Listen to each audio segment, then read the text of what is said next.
Hey guys, welcome back to our channel How To Guide. So in today's Instagram tutorial, I'll be showing you guys how to turn on or turn off the Instagram video autoplay. But before we get to that, please consider subscribing to our channel for more videos like this one, and also hit the bell icon so you do not miss any more updates from us. So now let's get started with the video.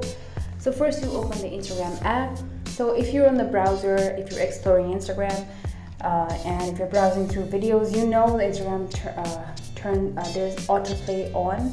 Normally, so after you finish a video, another video will load, and this might consume more data, and even if you do not want this to happen, this happens. So how you can turn it off is first you go to your profile, then you go to the triple horizontal bars, you click there, then you click on the settings, the first option, then you click on the account option.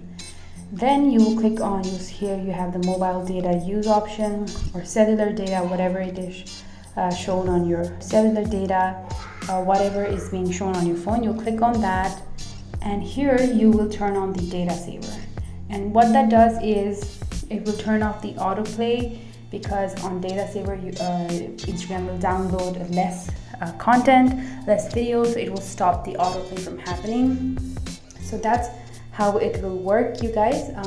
I hope this works out for you. Please leave a comment down below if it works out or it does not. Let us know. That's it for this video. Thank you so much for watching, and I'll see you in the next one. Have a good day.